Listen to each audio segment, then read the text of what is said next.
estamos começando mais um programa Conexão Tupã, que hoje recebe a visita de Fabiane Biso Menezes, presidente do Tupã Futebol Clube. Olá, seja bem-vinda, Fabiane. Obrigada, Eduardo. Obrigada pelo convite. É um prazer estar aqui falando com vocês da TV Universitária. E vamos aí para o nosso papo e que seja bacana para os amigos de Tupã e da região e para os torcedores do Tupã Futebol Clube. Há quanto tempo você está à frente do Tupã Futebol Clube?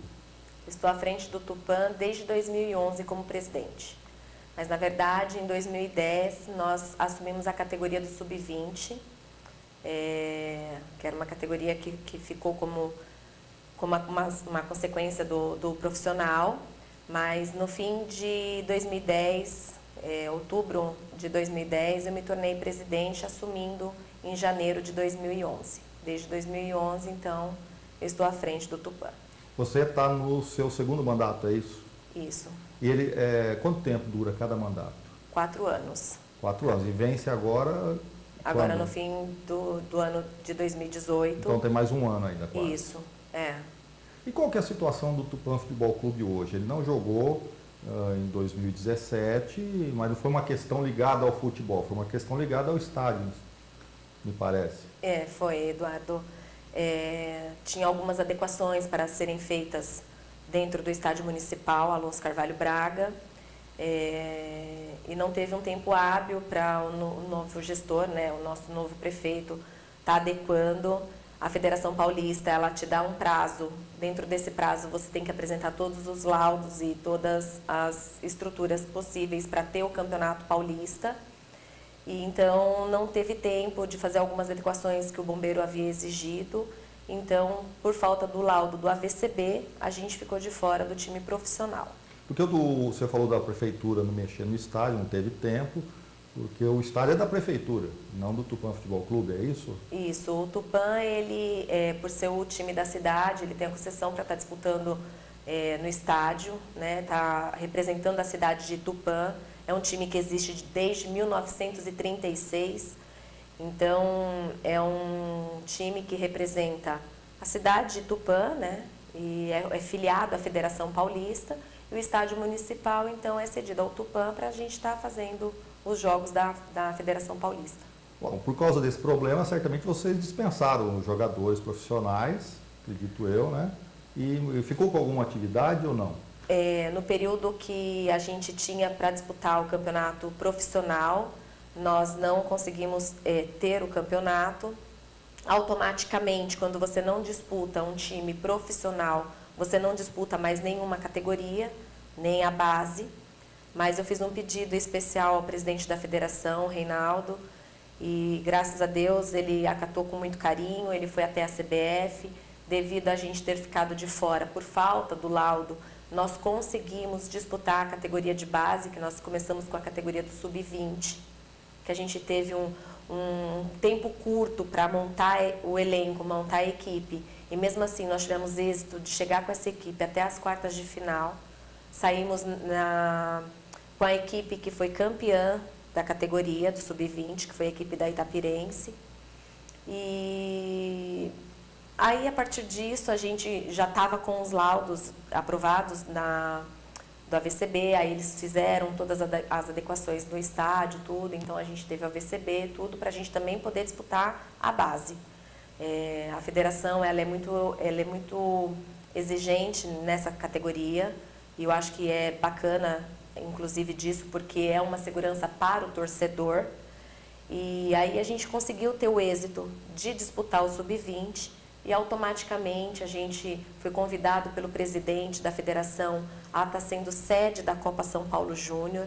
Nós estávamos com a equipe montada do Sub-20, que está uma equipe boa de trabalhar, são meninos novos. E aí a gente conseguiu seremos sede agora em 2018 da tão sonhada Copinha, que é uma copinha realizada, porque não há campeonato no mês de janeiro, né? Começa agora as categorias da 1, A2 e A3, devido à Copa do Mundo, foi antecipado, mas no mês de janeiro não tem campeonato. Normalmente não teria. Não tem campeonato. É a maior copinha hoje realizada pela Federação Paulista. E nós vamos estar disputando hoje na maior Copa já realizada pela federação.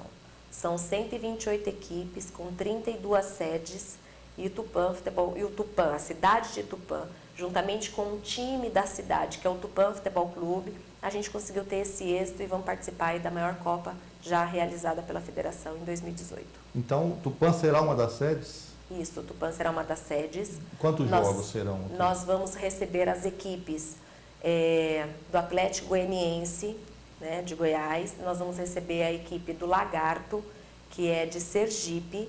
E nós vamos receber o 15 de Jaú, que foi campeão do Sub-20 o ano passado. Quem é campeão do Sub-20 da última divisão do Paulista tem o direito de disputar sem precisar ser sede. Por isso, o 15 hoje ele participa na nossa chave. Será realizado em três dias, né? No dia 3, nós vamos abrir a Copa São Paulo. Dia 3 agora? Dia 3 de janeiro, às 18 horas, contra o Tupã Futebol Clube contra a equipe do Lagarto. O 15 de Jaú contra a equipe do Atlético Goianiense. Então, nós teremos 2 jogos no dia 3. No dia 6, nós teremos mais 2 jogos. E no dia 9, mais 2 jogos. Vamos jogar todos entre si e classificam os 2 primeiros. Para poder continuar. E ela corre no mês de janeiro, no mês de janeiro só no mês de janeiro. Isso, já ela acaba. termina no dia 25 de janeiro, que é o aniversário de São Paulo. Então, ela termina lá no Pacaembu. A final é no Pacaembu. Isso. Dia 25 de janeiro. Certo. E como que o Tupã Futebol Clube consegue se sustentar, tanto aí no Sub-20 como na categoria profissional? De onde vêm os recursos? Então, é uma luta constante para nós da diretoria. Não é fácil fazer futebol. O futebol, ele requer... Eu falo que o futebol, ele não precisa, assim, de dinheiros exorbitantes na nossa região, por exemplo, nos times mais baixos, né? Agora, Corinthians, Santos, Palmeiras e... É outra conversa. É outro nível, é outra conversa. Atletas recebendo, no meu modo de ver, salários também, assim, altíssimos, por uma situação onde vive o nosso país hoje, mas é mérito deles. O Tupã Futebol Clube, tirando alguns parceiros nossos, de patrocinadores, né, que acompanha a gente, sabe da luta constante e nos ajuda com alguns patrocínios.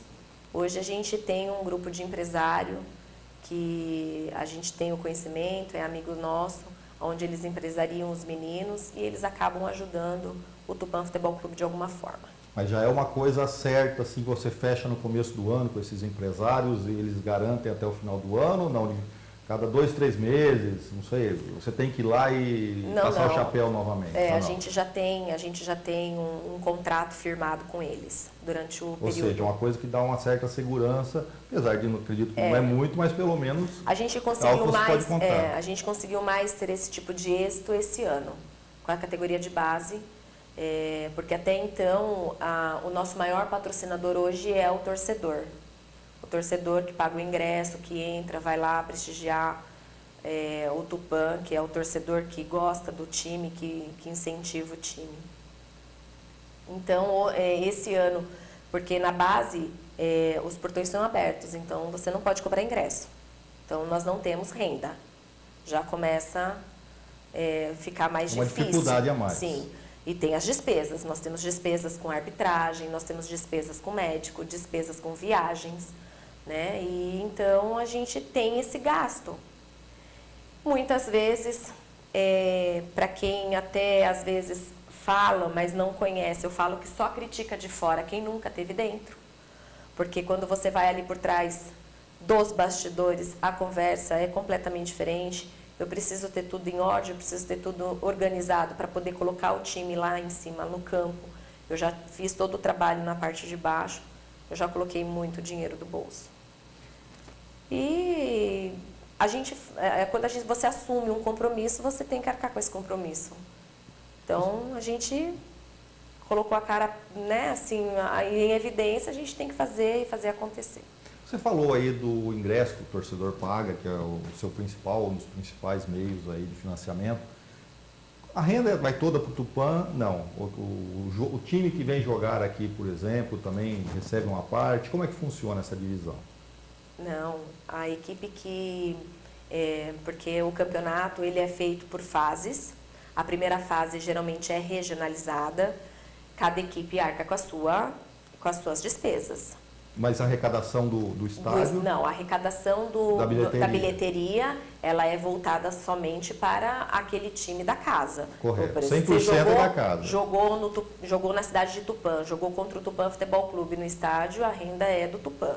Certo, eles não têm direito, o adversário não tem direito a nada. Não Visitante. tem. Da mesma forma que quando a Certo. gente vai jogar na casa deles, a gente também não tem direito a nada. Correto. Né? E então a primeira fase começa como regionalizada, então a gente pega times mais próximos, as viagens são mais curtas, o gasto com a viagem é mais em conta, mas quando você começa a passar de fase, que você começa a pegar os times mais longe, os times que estão na capital, os gastos são maiores. E aí você tem gasto com hotel também, que você não teria quando é uma viagem próxima, que você Isso, vai e que nem, volta por no exemplo, mesmo dia. o Tupã pegou o Presidente Prudente. A gente consegue viajar no mesmo dia e voltar no mesmo dia. Certo. Né? Mas teve caso do Tupã pegar o Taubaté. Daqui a Taubaté é 700 quilômetros. Então tem que ir um dia antes, tem que ter o hotel, tem que ter alimentação, todos esses gastos. E a categoria sub-20 está funcionando agora, esteve, né, funcionando, pelo menos em parte desse ano. Quantas pessoas, quantos jogadores tem ali e a equipe de apoio também? Quantas pessoas são? Nós temos a comissão técnica, né, que é formada com o preparador físico, com o treinador, com toda a preparação para ter os jogadores e colocar os jogadores em campo e em forma. Nós estávamos com uma base de 30 meninos, de 30 a 35 meninos treinando para a disputa do Sub-20. Para a Copa São Paulo Júnior, há um limite de inscrição, vão ficar somente 25 atletas. A gente já tem esse grupo fechado para poder disputar a Copa São Paulo Júnior. E é os meninos que disputou meu Sub-20, embora no começo do Sub-20 eu tinha alguns atletas 9 e 7 que não pode devido à idade, porque para disputar a Copa São Paulo são os atletas nascidos até 9 e 8. Então eu acabei dispensando, a gente acabou saindo fora. Dentro desses meninos, tem a possibilidade aí de alguns estarem voltando para a disputa do profissional. A gente vai estar vendo, vai estar conversando para ver as possibilidades. A categoria do profissional, em 2018, em conversa com o presidente na federação. Esse ano, ela já foi dessa forma, foi feita uma votação na assembleia que existe antes do início da competição, para poder fazer as adequações de como será o campeonato durante o ano. Foi feita uma votação onde os presidentes, a maioria dos presidentes, votaram a favor de que fosse uma categoria da última divisão do Campeonato Paulista, que a gente chama de Bezinha, né? Alguns chamam de Bezinha, e é o campeonato da segunda divisão paulista. Foi votado para ser um campeonato sub-23, ter jogador somente até 23 anos.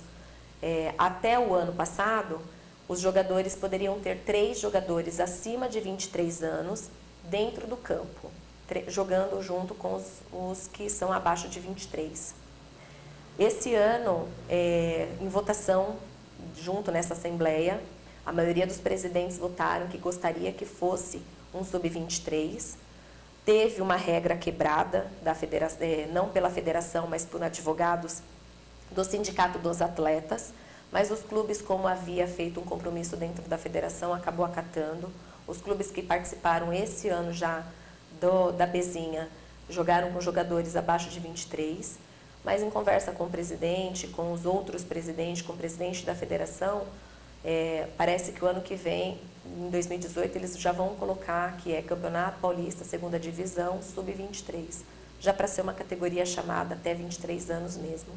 Então a gente tem aí esses meninos que disputou com a gente o sub-20, que tem idade ainda para o ano que vem disputar o sub-20, mas também tem qualidade já para disputar um profissional, já sabendo que a gente vai ter uma visibilidade grande desses meninos, porque são meninos novos, né? Onde começa a carreira deles. A gente sabe que hoje os clubes grandes buscam nos outros clubes uma parceria até com o atleta mais novinho, justamente para poder fazer todas as adequações que um clube grande exige. Então, eu acho que No começo assustou um pouco, porque os atletas mais velhos, a gente sabe que dá uma estabilidade maior. Eles são menos, assim, como que eu vou colocar? Afoitos às vezes, né? Eles têm menos impulsivos. Isso, né? Tem mais paciência de credenciar o jogo. Já conhece a regra, já conhece o ambiente, né? Isso. O mais novo tem aquela impulsividade. Mas a gente está trabalhando e está legal de trabalhar porque eles estão entendendo o propósito. A gente, na medida do possível, a gente está fazendo a nossa ação social em cima desses meninos também, colocando as regras, impondo as disciplinas que exige um clube de futebol. E os nossos atletas hoje eles estão preparados para estar em grandes clubes. Vamos chamar agora o apoio cultural e voltamos em seguida.